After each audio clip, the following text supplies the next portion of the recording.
Christian పెద్దలు, బీసీలు, రాజకీయ నాయకులైన రవి రాజారెడ్డి, అట్లాగే ప్రజాసంఘాల నాయకులు అందరికీ పేరు పేరున తిరుగుబాటు. మిత్రులారా, 2014 తర్వాత ఈ దేశంలో ఉన్న పరిస్థితిని, వచ్చే ప్రమాదాన్ని గ్రహించకపోతే రాబోయే రోజుల్లో మనం స్వతంత్రతని, వ్యక్తిగత మత ఆచారాన్ని, మన కులాచారాన్ని బహిరంగంగా పాటించే స్థితి భవిష్యత్తులో ఉండదని చెప్పేసి కూడా మీకు గుర్తు చేస్తా ఉన్నాను. ప్రధానంగా ఆర్ఎస్ఎస్ నిర్మాణమే, ఆర్ఎస్ఎస్ జనసేన అలా సిద్ధాంతమే హిందూ సామ్రాజ్యాన్ని, హిందూ దేశాన్ని నిర్మించాలి అంటే అది హిట్లరు, ముసోలిని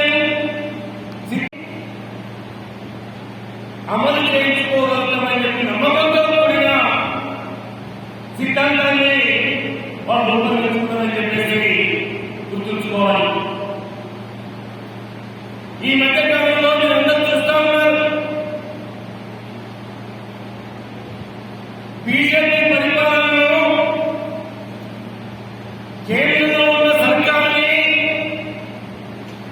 అది ముస్లిమా, క్రిస్టియనా, హిందూనా, లేకపోతే ప్రతిపక్ష స్థానంలో ఉన్న కాంగ్రెస్ ఎవరైనా కావచ్చు, ప్రశ్నిస్తే నువ్వు దేశ ద్రోహివి అని చెప్పేసి ముద్రేస్తావు. ఒక్కసారి ఆలోచించండి. 77 సంవత్సరాల స్వాతంత్ర ఉద్యమంలో, ఈ స్వతంత్ర ఉద్యమం కోసం వాళ్ళు భగత్ సింగ్ గారిని, సుభాష్ చంద్రబోస్ గారిని, అబ్దుల్ కలాం గారిని, వందలాది మంది, వేలాది మంది అమరత్వం పొందిన, జైలు వెళ్ళిన చరిత్ర మనకుంది. అంతేకాదు, ఈ స్వతంత్ర ఉద్యమంలో పాల్గొన్న వాళ్ళు ఈ దేశంలో ఎవరండి అని చెప్పేసి పురోగతి సంస్థని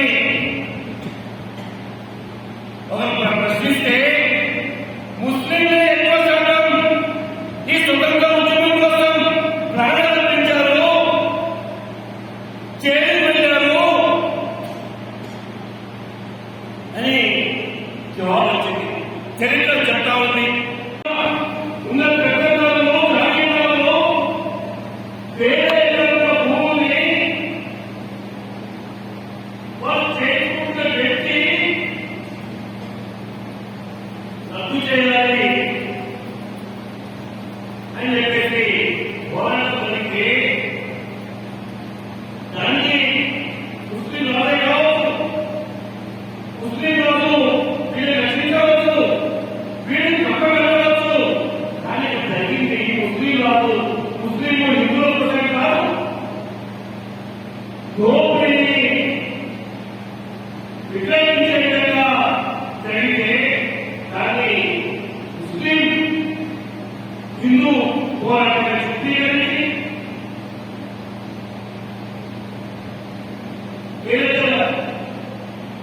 బ్రిటిష్ వారికి వ్యతిరేకంగా వాటిని పాల్గొనడానికి ఉద్యమిస్తే ఈరోజు మన దేశంలో,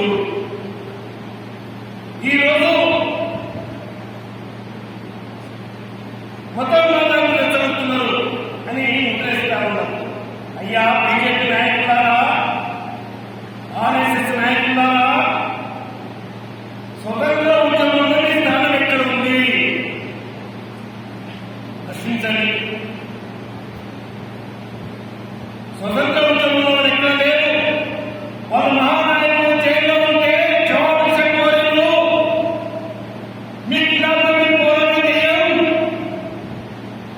అని చెప్పేసి ఒకవైపు నిజామాబాద్తున్న దేశభక్తులు ఉంటే మరోవైపు క్షోభపడ వల్ల వాళ్ళ మహానాయకుల చరిత్రని మనం అర్థం చేసుకోవాల్సిన అవసరం ఉండాలి అని చెప్పేసి అనుకోవాలి. అందుకని ఈరోజు 1000 సంవత్సరాల ముస్లిం రాజ్యాన్ని భారతాన్ని మనం చూసాం. మన దగ్గర ఈ తెలంగాణ నైజాం సర్కార్ పరిపాలన చూసాం. ఈ పరిపాలనలో ఏం మాట్లాడతారంటే దునియావారికి భూమి కావాలని పోరాటం చేస్తున్న తెలంగాణ స్థాయిలో రైతాంగ పోరాటానికి హిందూ ముస్లిం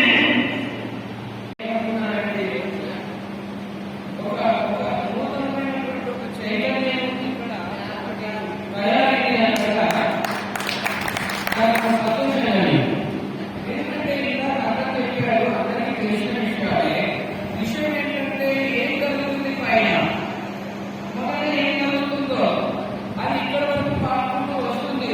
మనం ఇక్కడ నుంచి పైకి పాకాలి. దీనికోసం అందరూ ఏకీభవించి ఐక్యమై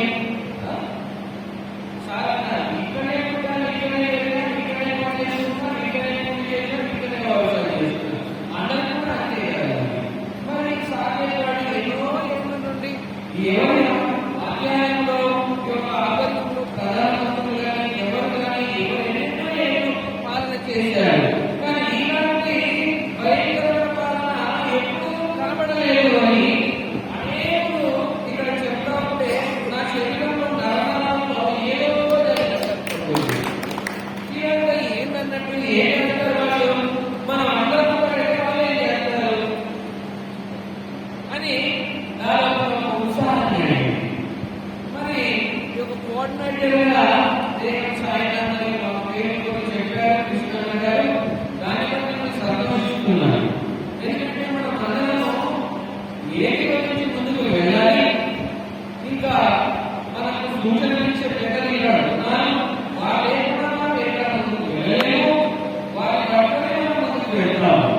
అందుకే మనం సాగించవలసిందిగా మీ అందరినీ కోరుతూ నాకు సమయం ఇచ్చిన పెద్దలకి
సంవత్సరాలు గడిచిపోయింది.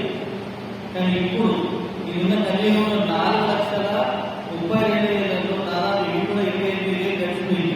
ఇంకా 4,04,000 సంవత్సరాలు మిగిలింది. ఈ 38 లక్షల్లో ఏనాడు కూడా అప్పుడు కూడా మానవులు ఉంటుంది. ఏనాడు కూడా ఈ మతము అది ఈ మతము ఇదేవిగా వీళ్ళు నింపుకోవాలని ఇదే నింపుకోవాలని ఎన్నడూ లేదు. ఆనాడు అప్పుడు అప్పటి పరిస్థితులు ఉంటుంది. ఈరోజు ఏం పని చేస్తున్నావు అదే పని చేస్తూ పిల్లలకి ఇష్టమైన పని చేస్తూ అటువంటి జరిగినవి ఇప్పుడు ఈ కలియుగంలోనే ఇప్పుడున్నట్టు దాదాపు 14 సంవత్సరాల బీజ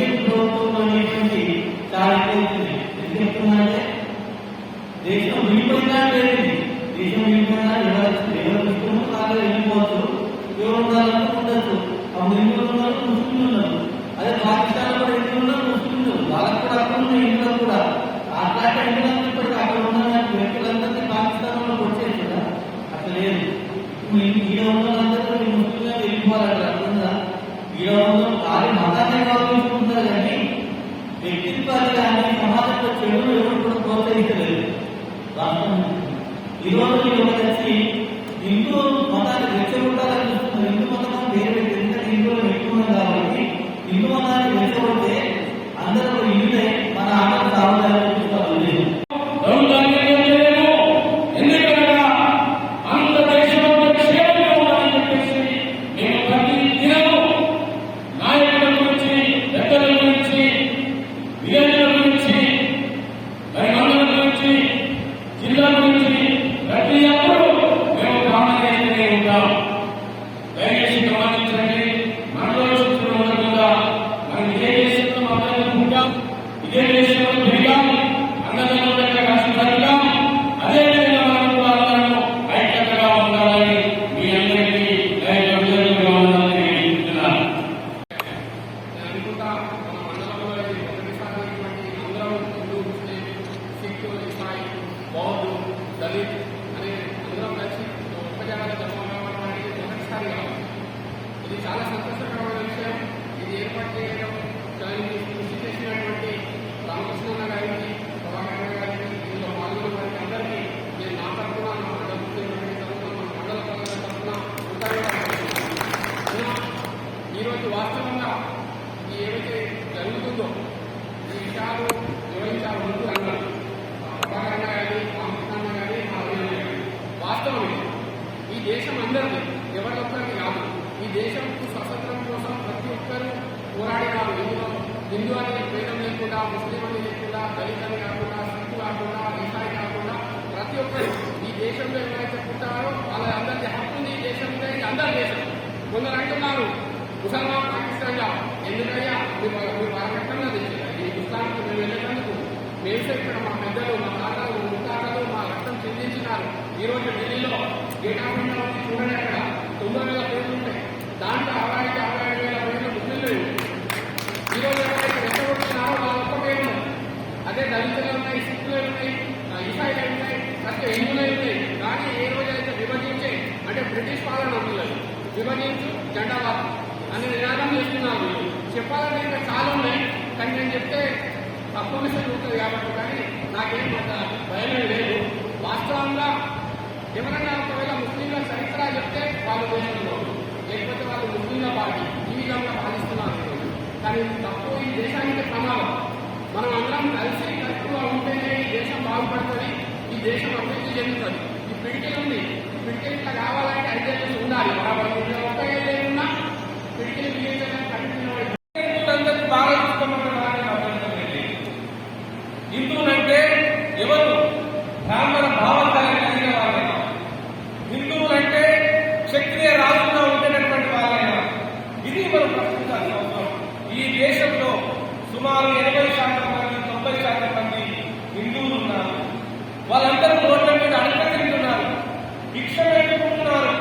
వాళ్ళ పక్షాలని రాజ్యం, ఈ కేంద్ర ప్రభుత్వం, ఆర్ఎస్ఎస్ భావజాలం ఏమి చెప్తున్నది? నిజంగా హిందువులకే మీ పార్టీ, మన పార్టీ, మన రాజ్యం, మన కేంద్ర ప్రభుత్వం మాట్లాడినట్టయితే, పాలన కొనసాగించినట్టయితే వాళ్ళు ఇలా ఎందుకు భిక్ష పెట్టుకుంటున్నారు, రోడ్ల మీద పని కోసం ఎందుకు యాచిస్తున్నారు అనే విషయాలను మనం మాట్లాడవలసిన అవసరం ఉంది. ఒకవైపున ఈ దేశంలో బ్లాక్ మనీ బయట దేశాలలో ఉంది. మనం అనుకుంటే మేము తీసుకొస్తారన్న లక్ష్యాన్ని తీసుకొస్తే ఒక కుటుంబానికి 15 లక్షలు వేస్తామని మాట్లాడితే కదా మనం